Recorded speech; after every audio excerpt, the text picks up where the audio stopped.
Hello. Hello, ladies. Okay. Hello, everybody. Welcome to the Strength Students podcast. I'm your co-host, Steve Carty. And I'm your other co-host. Mike's too close, Nick Scopoletti. I'm your other co-host, Pants Off, Dance Off, Steve Carty. And we have a great show for you guys today. We interviewed Dr. Andy Galpin. Pretty famous guy in the strength community. Scientist who does science stuff. He's in like a lab in a lab coat and was a weightlifter. So sounds pretty good. And that's it. End of the show. Before we start here, though, some announcements. Quick ones. Quick announcements, yeah. Just make sure you guys head over to our YouTube channel. Make sure you subscribe to that. Go give us some feedback. Check out all the dope content we have it on there. It's just Strength Students Podcast on YouTube. Go like us on Facebook, like our fan page on Facebook. Go follow us on Instagram. Give us 1,000 likes per picture. Hit us up on Twitter. And make sure you go to either iTunes or Stitcher. Give us a 5-star review. Subscribe to our podcast. And that would be awesome. So appreciate you guys. Appreciate our listeners. We love you guys. We love appreciate the hundreds, y'all. the millions, and millions. What? So other announcements here, as you guys may know, Hurricane Irma, that little fucking bitch, she's coming through, so that's probably going to hinder our trip to Florida. Definitely, we're not going. Yeah, so hopefully get some Skype stuff going with some of the guests that we were going to have down there, but unfortunately not going to go down there. We'll make it down there eventually, but that's going to be canceled. Any other announcements? That's really it. Anything else to announce? Yeah, that's pretty much it. No. I had an announcement, actually. Or no, I didn't. I said it already. Never mind. Today, our news that we're going to send to you guys, right? So every week we've been sending you our news. We've been sending you our news. Dad? Dude, say it again. I don't think we fucking heard something you. came up on the old recording here. We're good, though. You could hear me. I could hear you. We're good. What came up? The Pornhub pop-up? Yeah, hate that thing.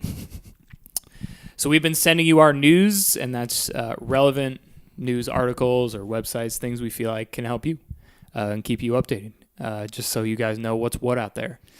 So this week, in honor of having Dr. Andy Galpin on, our news we're sending to you this week is Dr. Andy Galpin's website, which we're going to link in our show notes, but it is drandygalpin.com, and specifically, he has a section on there called 5 Minutes of Physiology, which is a dope page that has 5 minutes worth of information on physiology. There's also a 25 and a 55-minute version. Yeah. But we'll start with the 5 minute one. We're going to link the 5 minute one, and then, you could make the decision from there on what you want to do. But, great stuff. It kind of goes over a little history of muscle and different muscle types, lactic acid, things like that. So if you're curious and want to know more about muscle and the physiology of muscle, go check that out. It is a dope resource, and we are going to link it in our show notes. Mm-hmm. Anything else before we start here? That's it, man. So Dr. Andy Galpin, awesome guest. We just got off the call with him. It was a Skype interview with him. If you guys are fans of Barbell Shrugged, he was a big figure on Barbell Shrugged, still is. He's usually on the show. He is a scientist at Cal State Fulerton. There's so many of those.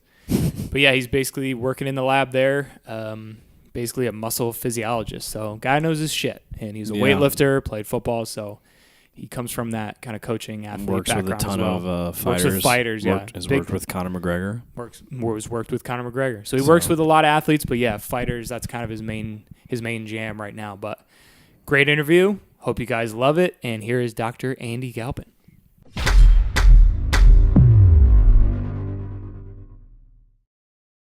Hello, everybody. Welcome, Strength Students Podcast. We're here with Dr. Andy Galpin. How are you, Andy? Great, guys. Glad to be here. Yeah, man. We want to start off by saying thank you, dude. We're big fans of you. We've followed your work, and especially with Barbell Shrugged and things like that. And huge fans, so definitely appreciate you taking the time. Yeah, it's awesome. Far too kind, guys. Far too kind of you to say. So just to kind of give our audience, our fans, kind of a snapshot of who you are. Tell us who you are and what you're doing in the strength and conditioning world right now. So I'm a scientist. I'm a college professor. I'm the director for what's called the Center for Sport Performance at Cal State Fulerton. So what that is a combination of multiple labs. We have a couple of biomechanics labs, several exercise physiology labs, strength labs, human performance labs, and then my lab within that is called the Biochemistry and Molecular Exercise Physiology Lab. So the purpose of the whole center is to conduct and disseminate research that improves sport performance. And we use, of course, all those laboratories and combinations to generate data and information and knowledge. And then my lab within that takes the molecular or genetic or cellular perspective. So we take muscle biopsies and we examine muscle to try to better understand why it grows, shrinks, dies, repairs. But where we differ from most laboratories like that is we don't do it for the sake of disease prevention or treatment or care. We legit do it to ask questions like, well, what's going to cause more growth? 10 by 3, 10 by 5, 5 by 5, 6 by 8. We ask training questions and we try to take the biopsies to answer those questions, not using exercise to stimulate some drug recovery or something like that. So my job by day, for the most part, is to be a scientist and to teach graduate and undergrad classes in exercise training, sport, nutrition, etc.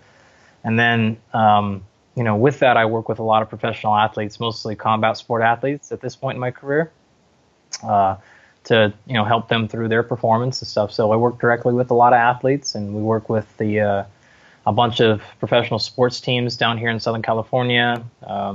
And just try to push the whole sport performance thing forward, man. Nice. And so are you exclude? I know you said athletes as a whole, but are you just exclusively fight sports? Like, what other types of athletes are coming in there to your labs? So that's just what we focus on for a bunch of reasons. I actually come from a more traditional sport background, if you will. I played college football. After that, I competed at a pretty high level in weightlifting or Olympic weightlifting. So we do that. I actually started and founded and still operate the Cal State Fulerton Weightlifting Club, which is hosted some of the biggest, if not, I think it's actually technically or officially the biggest non-national meets in USA weightlifting history for like 3 years running. Damn. So we have monster meets. We have a huge club. So I still operate that thing. We're actually launching just yesterday.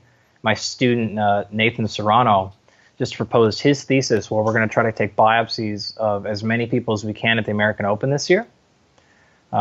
Because it's actually, you guys may or may not know this, but the American Open and World Championships are in Anaheim this year, which are like 5 miles down the road from my lab. There you go.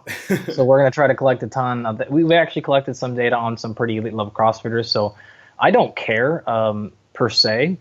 I choose to work with a lot of combat sport athletes for a bunch of reasons. In particular, number one, just as a passion, man. Like, I've worked with NFL, I've worked with Major League Baseball. We still have contracts with the Anaheim Ducks and stuff like that. But when you work with somebody who's fighting for a living and they're making $16,000 a year, and if they don't win, they get half the salary, like, that's a whole new level of passion and commitment. And to me, I have a real job. So when I work with an athlete, it's not for income. It's for passion and pleasure. And so I just feel like much more rewarding when I can work with somebody and they are legit putting everything on the line. And, like that just is much more inspiring. That's going to get me out of bed a lot earlier than somebody who's trying to make an extra couple $100 million. Speaking of, we wanted to get you, since you're so heavily involved in this fight sports, what's your take on what happened with Mayweather-McGregor? Man, dude, I'm on record for calling that exactly.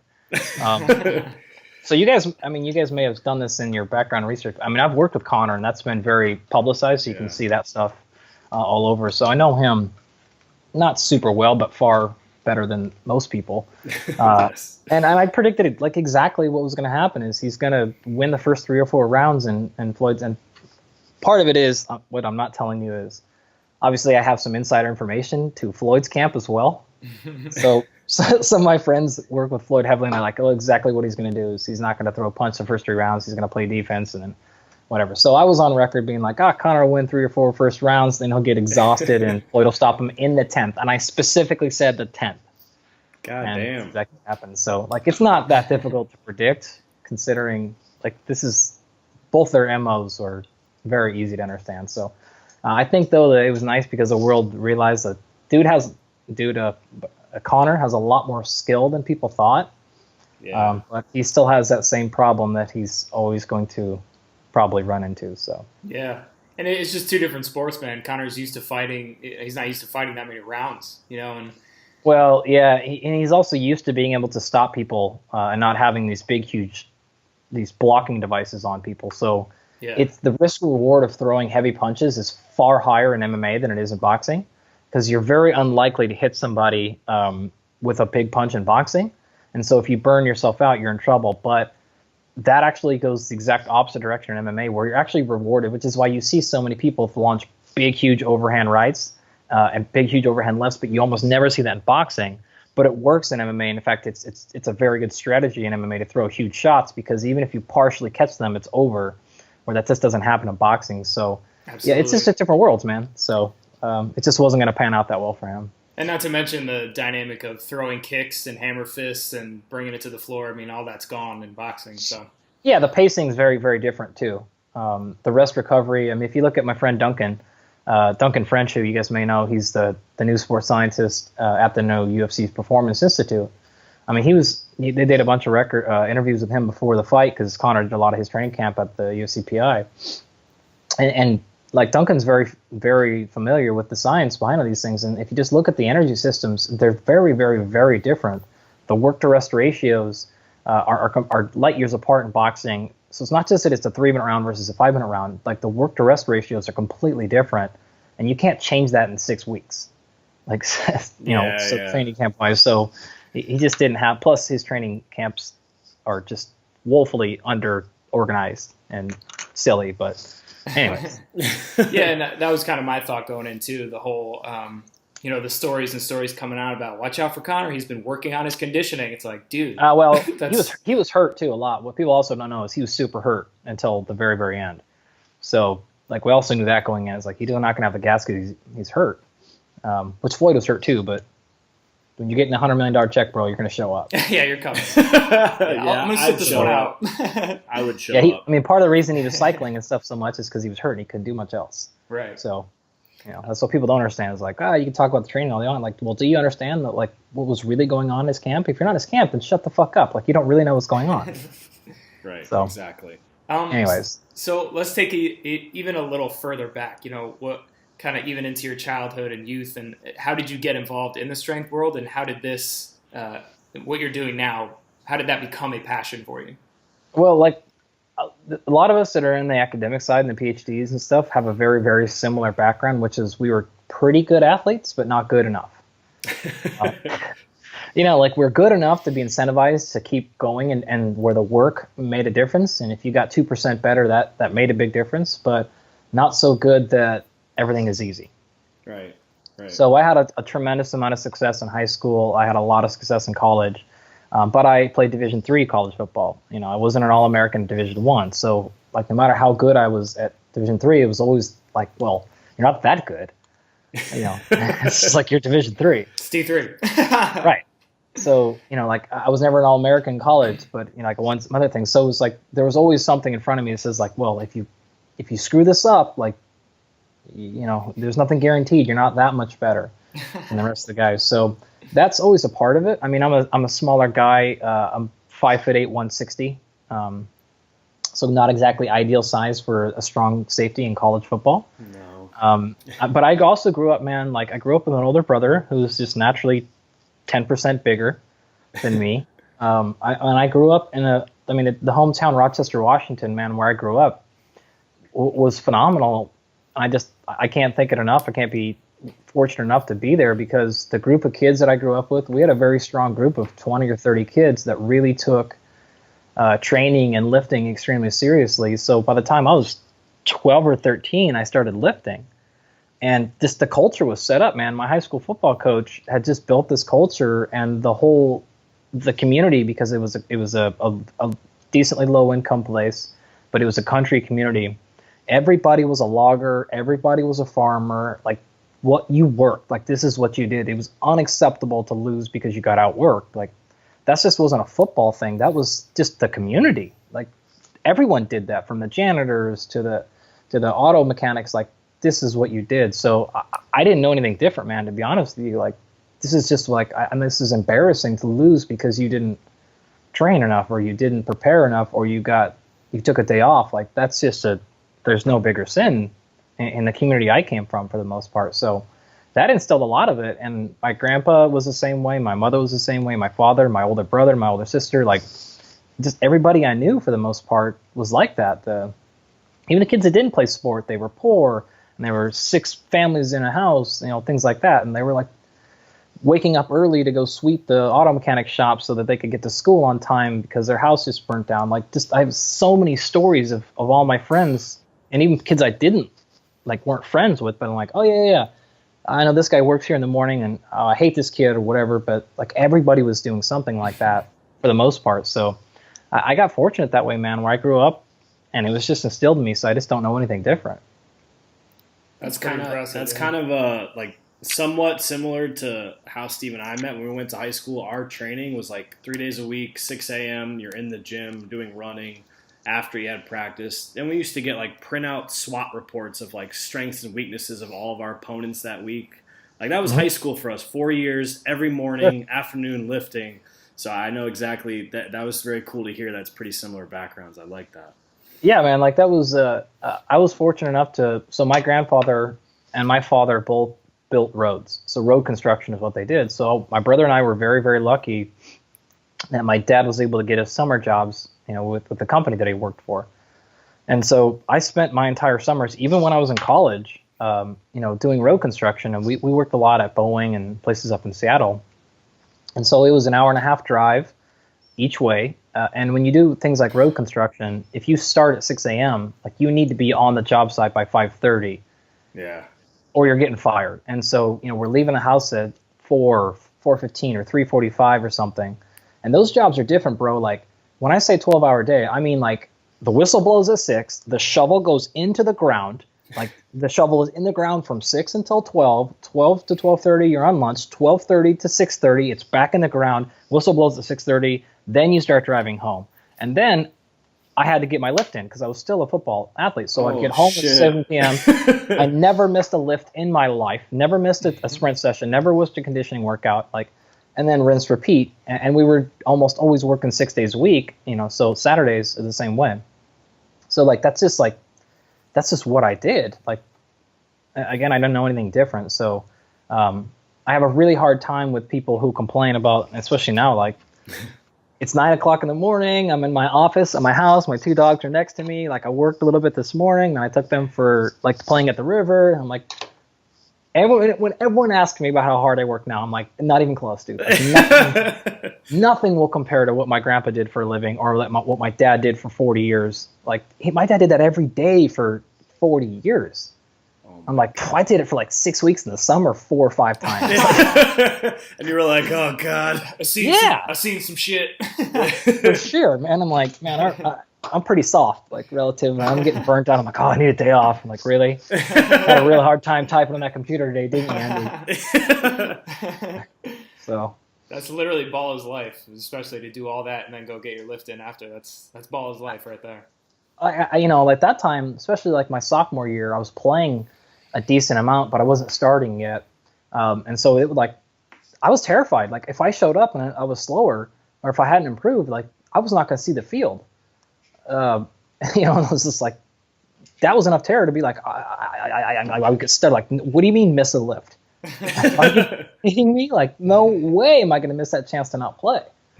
So, but that was because, I was on that fine line. Like I said, if I was just a walk-on starter, 4-year starter, I might not have had that same ethic, because I could have been like, well, I'll take a day off.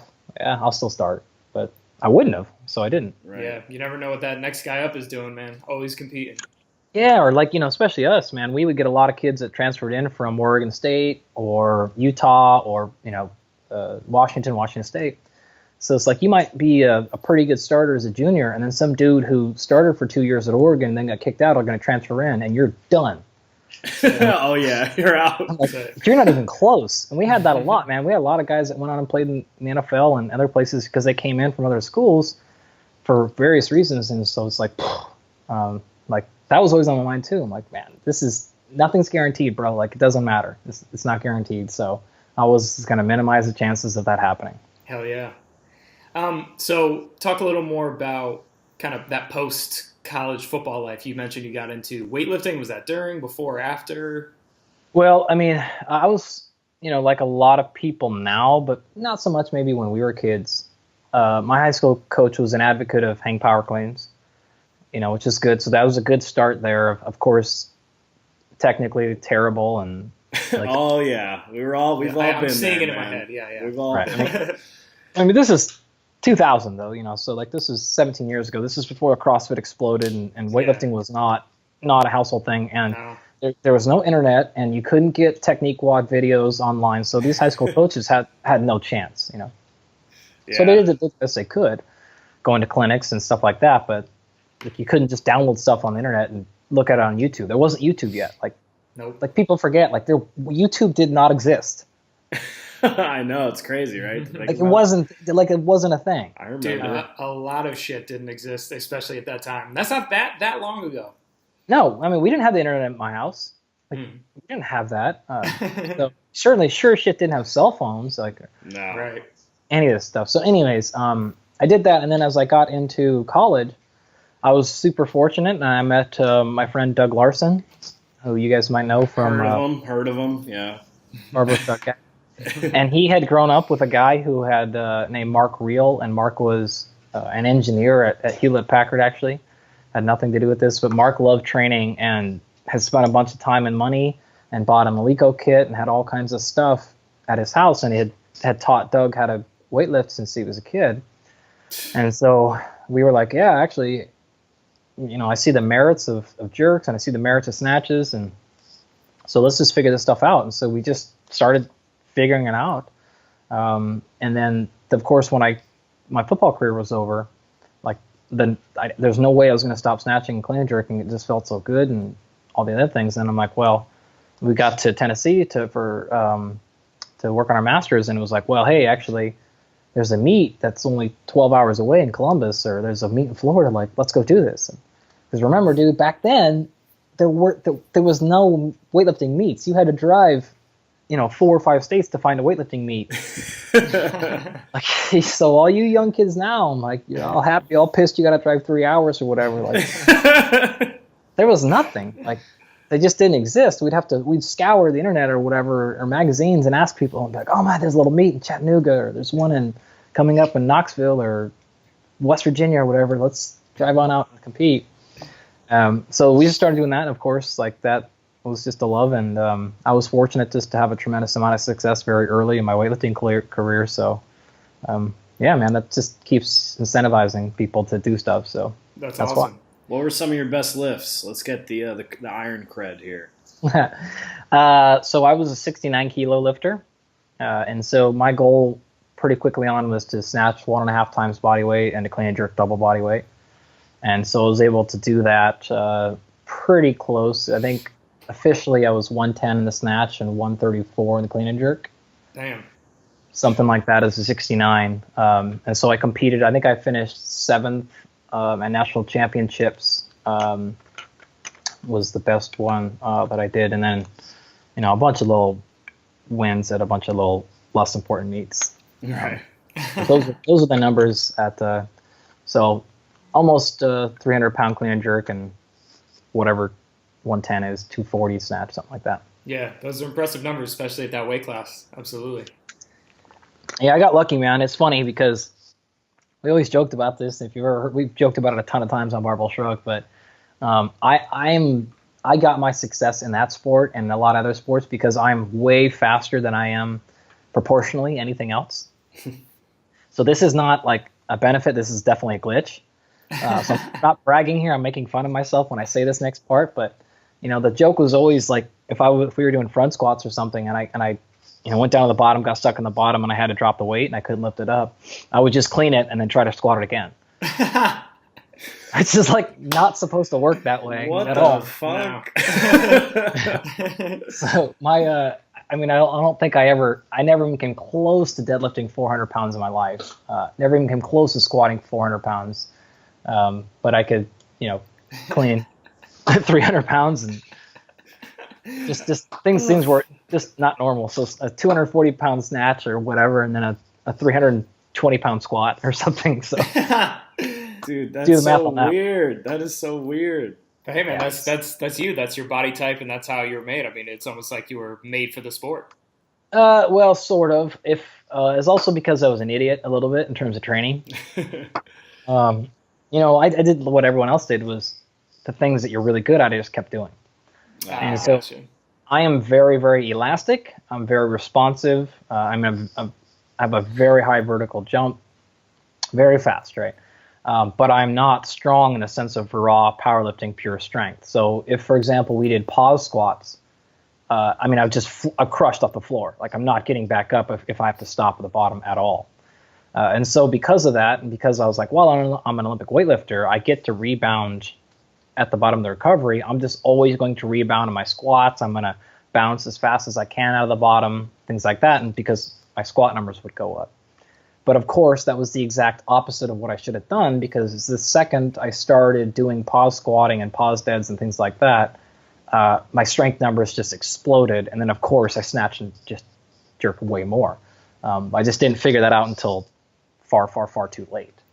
So I needed, because I had such a glaring weakness in my absolute raw pure strength, that was so far behind. I needed to have that actually catch up, and there was like a direct relationship to every pound I put on my pause squat was like a pound added to my clean. But just too late. So that's an interesting road, man. That's interesting. So Andy, we're going to take a quick break. When we get back, we're going to talk about your book, Unplugged. Want more of the Strength Students podcast? Go check us out on Instagram, Facebook, and Twitter. Also, make sure you leave us a 5-star review on iTunes and on Stitcher. Stitcher, I just met her. All right, welcome back here, guys. We are second half with Dr. Andy Galpin. So, Andy, you book just came out, Unplugged. So talk a little bit about that. You and Brian McKenzie wrote the book, I believe. Yeah, Brian and I and a guy named Phil White.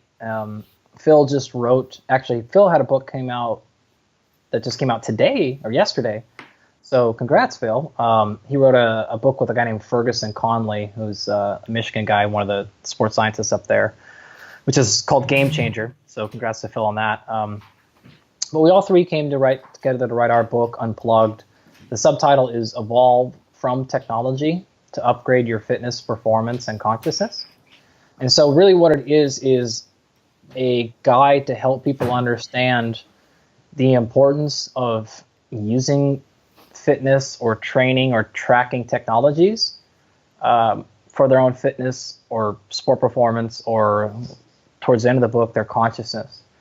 And what we really mean by that is obviously technology is helpful, but it can actually cause more harm than good for a lot of us. And so the context of most of your listeners are probably going to be more concerned with the second two parts, which is the performance and the consciousness stuff. So we cover everything from HRV to dartfish to coach's eye or things like that. And it's, hey, this is how these things can be helpful for you, and this is how it could actually ruin your performance. And I can give you maybe one example. Let's take the snatch. Have either one of you ever tried to snatch in front of a mirror? Yeah, it sucks. Yeah. Why does it suck? I think for me, I would say it's the awareness of where your body actually is, and trying to be more conscious of where is this position, where's that, where's that. Yeah, and the reason why it sucks in a mirror is because the mirror is behind where you're actually at, right? Yeah. So you're watching and you think, oh my gosh, the bar's too high, and you're using your visual feedback, or it's too far out, so let me pull it back in. Mm-hmm. And by the time you see that, recognize that, and make that adjustment, you're already on the next position, right? Yeah.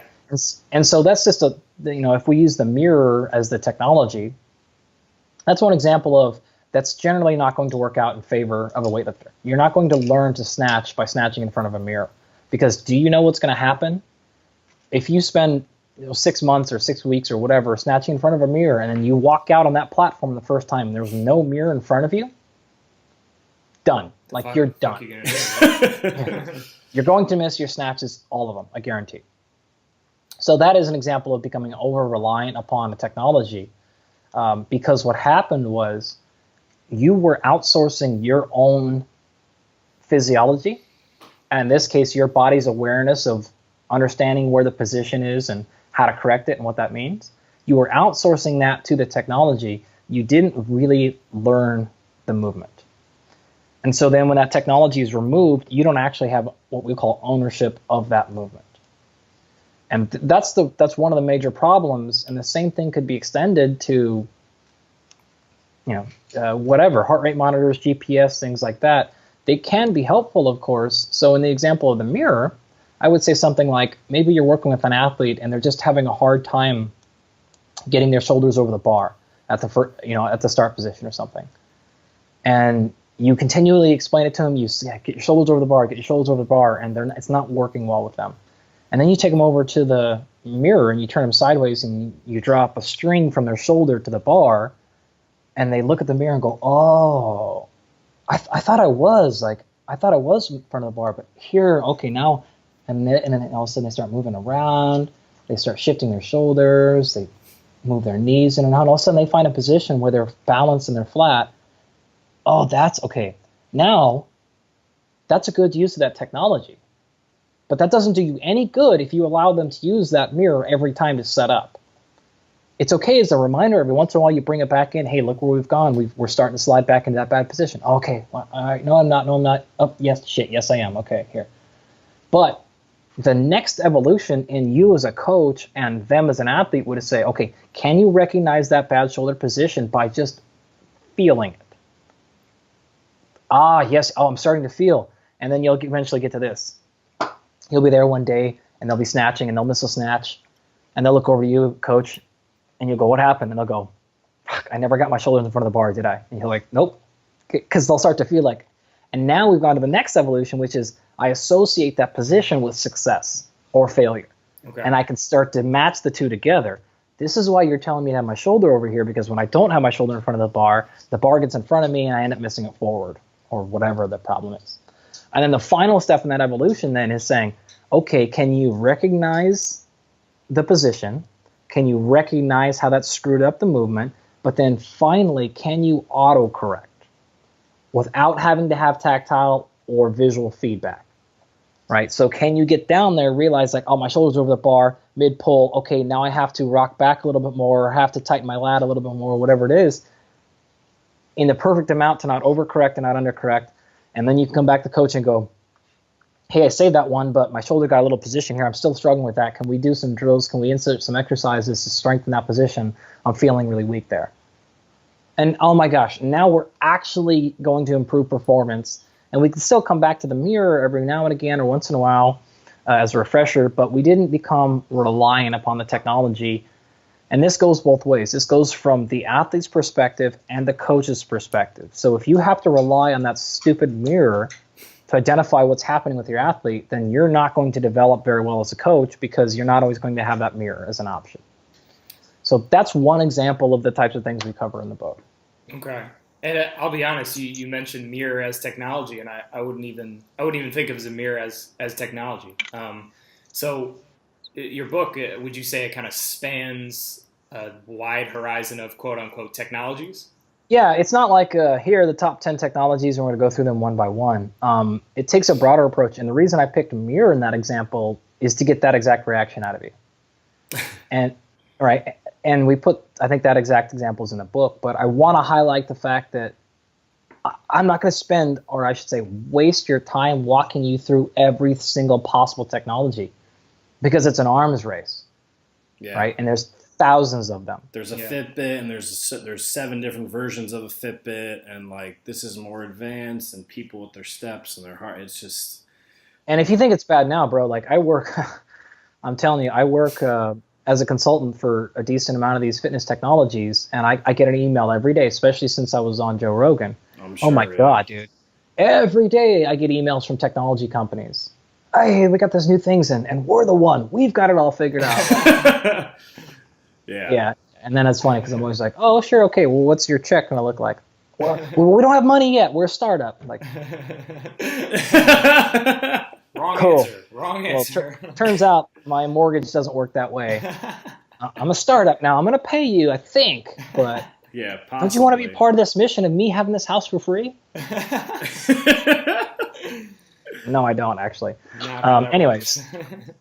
So I picked that example to show you the breadth of what we're talking about, where the technology is almost irrelevant. It is. I gave you one very specific example so that it's tangible, but it's irrelevant when the point of saying like, look, you have the best technology that you're ever going to need, which is your own physiology. And if you can use all of these other technologies as they come and they go, that's going to move up and down. But what's not going to move up and down is how you implement them from the bigger perspective, not the actual like user manual, but why are you using them? Are you drowning in data? Are you actually understanding what the limitations of the technologies are? Which is actually a whole separate conversation, because don't even get me started on the accuracy, especially the tracking data or the heart rate monitors and things like that. Like the accuracy is woefully bad. And we have enough scientific evidence to show you like it's not even close to what you think you're getting. And I can tell you horror stories of like companies that have hundreds of millions of dollars and they've got millions of users, and they are they're changing their algorithms daily and they're not telling you. So this device that told you, hey, you got a score of a 7 today out of 10, the exact same physiology might get you a 4 tomorrow or a 9. Right. And then they're sending the software updates out wirelessly, and they're doing it, and they're not telling anybody. So it's like you have to be really careful about outsourcing your own intelligence, your coaching, and your own what we call physiology to these quote-unquote smart technologies. Yeah, I remember, I trained one woman I could think in particular who has a Fitbit, wears a Fitbit, and we're doing prowler pushes. And by the time she was done, she was kind of smoked, but she looked at her Fitbit, and it said her heartbeat was only like 85 beats per minute.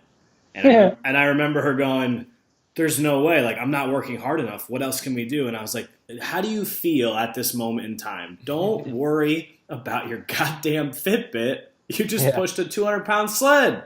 Yeah, exactly. I mean, that's actually the heart rate monitor was. So the book was Brian McKenzie's idea. If you're not familiar with Brian, his last book was a New York Times bestseller, Unbreakable Runner. He started CrossFit Endurance, and he was really disruptive in that space, and he's a really innovative thinker, and just amazing. But he was with an athlete, and they were going for a run, and the athlete was looking at his heart rate and was like, hey, I can't go any faster because I'm at 165 right now, and I'm going to blow up if I go to 168 or whatever. And he's like, what the fuck are you talking about? He's like, we're talking right now. We're talking as you're not going to blow up in 3 more heart. Like, where do you get this number? He's like, well, my heart rate thing says I'm at 96%. And he's like, oh my God, how do you feel? He's like, I'm fine. And so he just like lost it. And so that's not to say that these things are useless and like you got to ditch all your technology and let's all go live naked in the woods and, eat off of eating dirt and plants and roots. And like, that's not at all what we're advocating. But we are saying is let's just take these things let's take a breath and let's have some consciousness and awareness about, all right, what's that really telling me? What's it not telling me? What are the potential consequences? What are the potential advantages, of these things? Because there are real advantages to some of these really cool technologies. But I think we use this as an example in the book where there's actually a technology that's already out now it's like a wearable skin, and you can just kind of put it over your arm and it doesn't look like anything's on there. And it actually tells you your hydration status, and it will literally send you a signal that says like, all right, Steve, time to take a drink of water. Are you kidding? It's the creepiest thing I've ever heard, dude. That's like fucking iRobot shit. The interview's over. You guys don't even, like, if you think that, like, heart rate monitors and Fitbits and stuff are crazy, the nanobot technologies that are already out right now and in production. Oh, God. It's nuts. We're not talking sci-fi. I'm not talking like your kids' generations of kids. Like, I'm talking now. Like, this is here. I mean, you're going to see it in Walmart next year type of stuff. Like, Good this Lord. Is going to be Black Friday sales in a year. And think how fast this stuff moves. I mean, it's hard for people to even imagine a life without a smartphone. Yeah. Yeah. And do you realize how fast that's changed? Like, right. Smartphones didn't come out in 1980. Like, we're talking 5 years ago. Yeah, not very long ago. That's true. I now that I have my iPhone, like, I always feel like, oh, this is the phone I always had. But the first cell phone I had, I was 14. It was a Nextel, and it was like, it looked like a toy phone. Like, yeah, it's amazing. That was like 14 years ago, 15 years ago. Yeah, I mean, so like you have to. Moore's law is slowing down a bit. I know, but it's not going to that much. Like, it's really crazy. So we have to make. I mean, we really wrote the book as a subtle message of saying, like, if you don't start to put these good behaviors and this foundation into play right now, you're going to be super screwed in 20 years.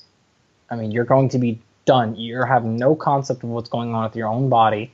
And that's why I love, like, my friend Rob Wolf wrote a really cool book that just came out called Wired to Eat, and he has a really cool little test in there. Yeah. Where it's sort of like, all right, figure out how well you respond to glucose or to sugar, right? And right. If you're not familiar with what I'm talking about, you can go look up stuff, but the book is kind of like a way to help you figure out your own nutrition. Yeah. Right. So it's really good. But we would actually take it a step further and say, okay, yeah, start there. But even that technology is kind of funky because I don't necessarily know what your own individual blood sugars are supposed to be. So the next step would be take that and see if you can start predicting things that matter in your actual life with those numbers. So say, for example, I eat some oatmeal in the morning, and that shit sends my blood sugar from 80 to 140. Okay, cool. I see that on the monitor, but do I actually notice what that feels like? Maybe I don't feel any different. Maybe I function just fine. I'm super productive. I'm happy. I don't have a crash at all. Well, in that case, maybe then it doesn't matter to me that much. So the Rob's thing it's a fantastic start. I couldn't recommend it enough. But the next step is saying, okay, well, how much does that matter to me? Or did you notice, like, hey, maybe I'm at 80 as a blood sugar level, and I had this oatmeal, and I only went to 88, but man, I got a crash an hour later, or I was super irritable on the phone, or I didn't feel like, oh, that's weird.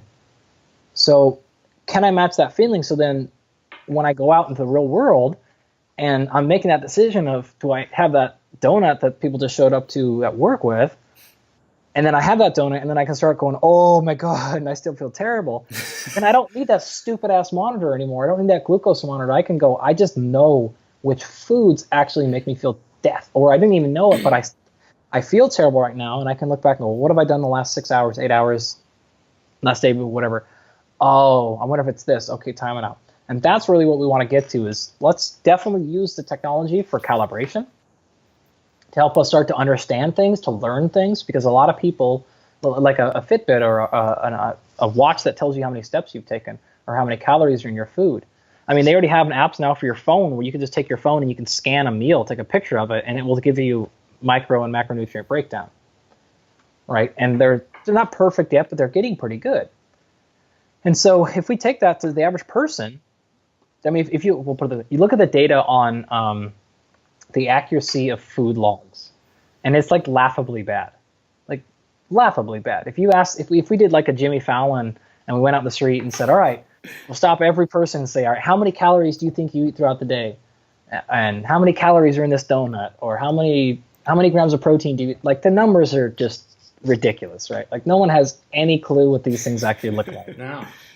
So it is super hard for the average person that walks into a CrossFit gym. Sorry, am I supposed to say CrossFit box? I fucking hate that word. It's a gym. God. Dude, it's stupid ass shit. It's a CrossFit space, dude. It's a CrossFit safe space. I don't give a shit. It's a fucking gym. Sorry. So someone walks into your CrossFit gym, and they're trying to make a real change, and they're like, I'm not a CrossFit coach. I'm not 23-year-old guy who everything works, and I'm a 42-year-old mom of 3, and I want to lose some 40 pounds here. And you give them a little app or something that helps them get roughly calibrated, because you start asking them questions like, hey, well, are you eating enough protein? And they're like, well, I think so. And I did a food dog. And, well, I did this Fitbit app thing, and it said that I'm eating 120 grams of protein. I think I'm good.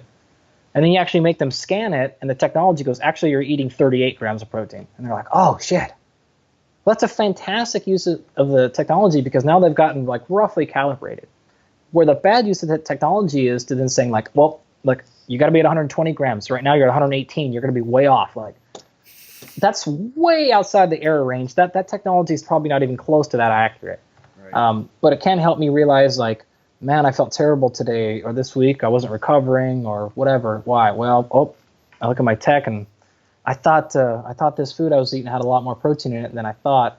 Maybe it's not that big. So, okay, now I noticed that, though, because I started feeling like crap. So that's really what the book is about, is using these technologies but not letting it becoming reliant upon them.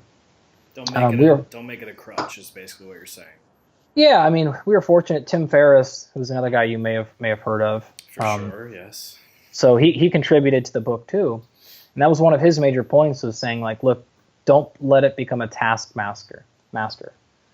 So, use technology when you have a specific question and that allows you to get data that you can specifically answer, but don't just collect data for the sake of data collection, because that leads to a bunch of really, really bad problems. So collect what you specifically need when you think you have an issue. So I think this is what's going on. Here's my problem.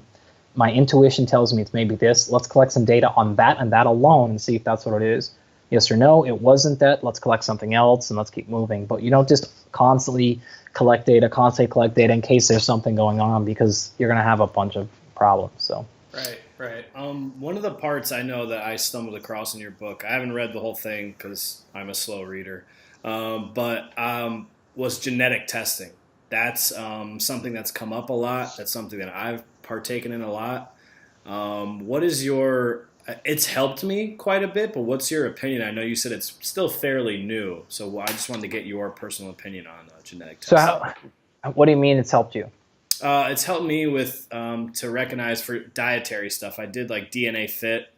I remember hearing on a podcast like Kelly Surratt was like, did DNA Fit to find that I'm a little sensitive to like saturated fats, and like I shouldn't have all bacon and burgers all day, even though it's quote unquote paleo or healthy, whatever the term you want to throw there is.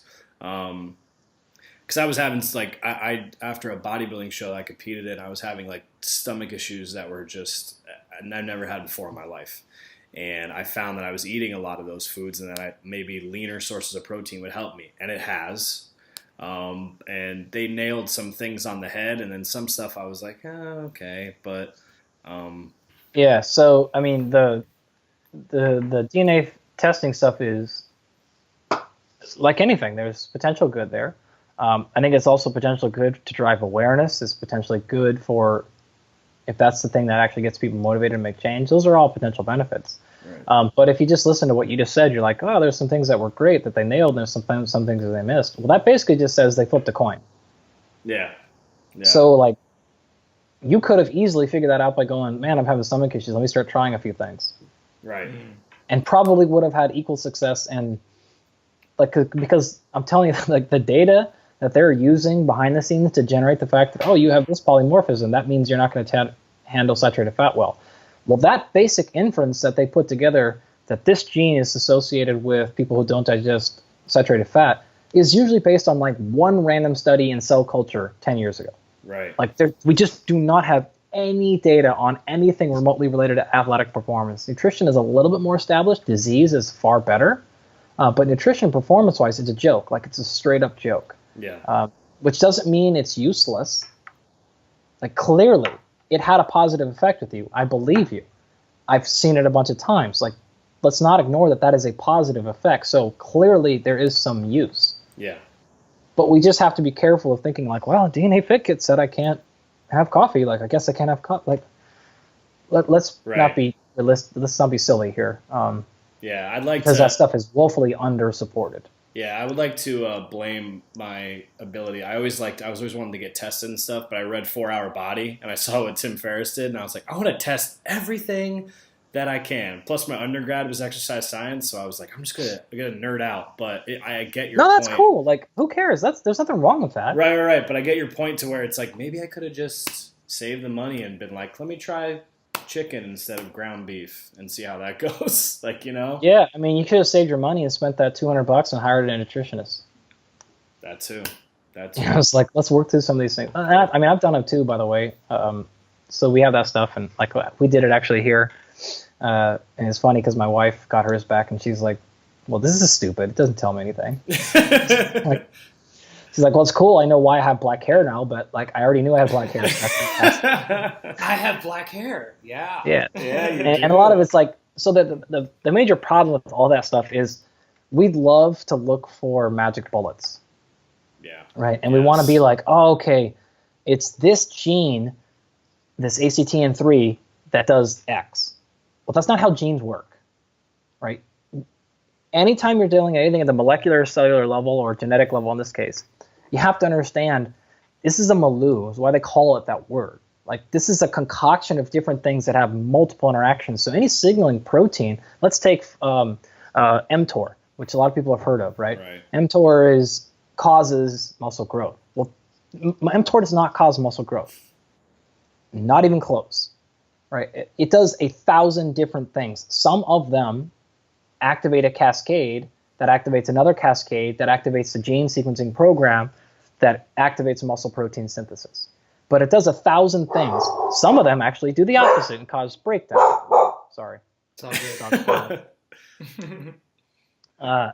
So like genes don't do one thing. So they're like, oh, they've isolated the gene that causes muscle growth in the quads. It doesn't work that way. It doesn't work that way with nutrition. There's not a gene that tells you that your gut is all of a sudden going to handle saturated fat or not. Right.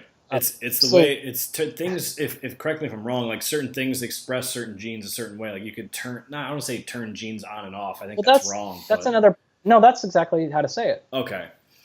Yeah, like that's another part of it too. Is like just because you have the gene doesn't mean it's activated or not.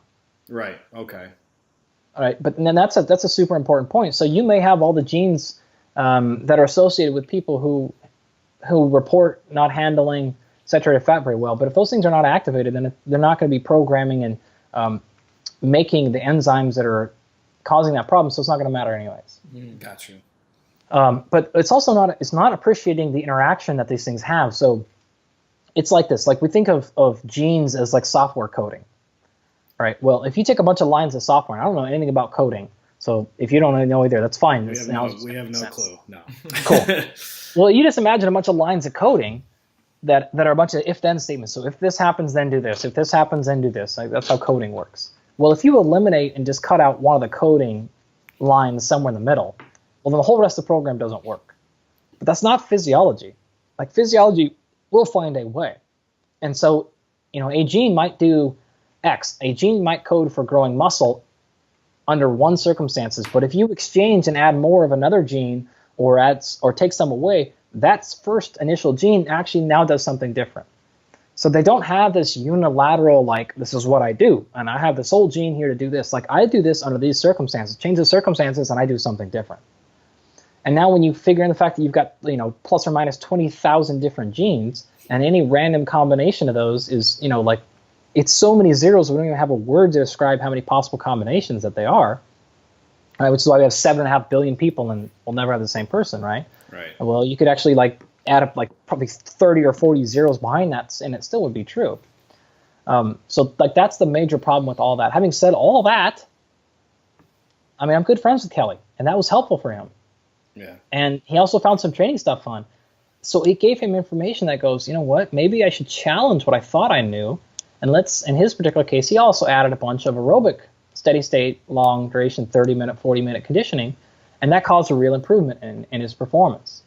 He wouldn't have done that had he not gotten the testing. Right. And so I'm not bagging DNA FitKit or any other company or genetic testing. I'm not bagging any of these technologies. I'm simply saying let's be careful of over-interpreting what they mean. Let's use them. but let's also not go crazy with them. So that's really what the book is about. Got you. Word. All right, yeah, that's gonna wrap it up for us with Andy Galpin. I gotta say that was one of the dopest interviews because as I had the questions I was gonna ask in my head, you just like kept answering them, so I just didn't have to ask them. Like I'd be like, all right, I'm gonna ask this next. You'd answer. I'd be like, okay, this one's next. Just kidding. He already answered it. Okay, well, that's it. Cool. So I'm glad I could keep you off guard there a little bit. Yeah. But thank you. That was thank you for being so informative and so in depth. And just before we go here, we want you to kind of plug yourself. Where can people find you, whether it be social media or where can you buy your book, things like that? Man, I'm terrible at this stuff, so let me see if I can remember everything that you might care about. So the book Unplugged is on Amazon. It's in Barnes & Noble, all that stuff. Wherever you want to get it, that's easy to find. I also have, actually, my podcast, the other one, not Barbell Shrugged. Right. Yeah. But the other one called The Body of Knowledge, which is really cool. So that's with a guy named Kenny Kane, who's a professional stand-up comedian for a long time, who's been a strength conditioning coach for like 30 years. Yeah, we know him. Yeah, he's a good dude. So he and I created like a little sort of sub-show where it's kind of like a blend between history and performance nutrition stuff, but it's not a normal podcast because we write the stories. We spend like a month on each episode, and we'll record 30 or 40 hours of material and condense that into like a 30 or 45-minute story. And so we launched that into the first season or the first volume last year. So it's just 9 episodes long. And that came out February, something like that. And we just started filming season 2 last week. Hell yeah. So you can check out the Body of Knowledge, bodyknowledge.com, and on Insta and all the social media stuff, iTunes, Stitcher, all that stuff. And then my social media, of course, is at Dr. Andy Galpin, like Dr. Andy Galpin. And it's just Google Andy Galpin. You'll find that stuff. It's not hard. And then the last one is my website, which is andygalpin.com. And if you haven't seen that yet, I'm basically working my way to taking my entire undergraduate and graduate curriculum and putting it up in videos online for free. So there's no membership site to pay. There's no newsletter to sign up for. It's just straight up free information, man. So my whole idea is to take everything that you two had to pay for to get your undergraduate degree and to give away all that stuff, man. So all the nutrition, the training, the strength conditioning stuff, all the stuff I use in my actual classes, filming it and putting it up for free. So, dude, where were you 6 years ago? What the hell? We just it's just needed to be up there for a long time. There's a Patreon account associated with that if you want to kick in $1 or $2, but if not, no worries, man. Like I don't care. I'm not a business guy. I don't care. Just want to give this stuff away for free. Bro, that's super righteous. That's super righteous. I like it. Yeah, that's awesome. All right, Dr. Andy Galpin, thank you again, man. We appreciate you coming on. Cheers, guys. Take care.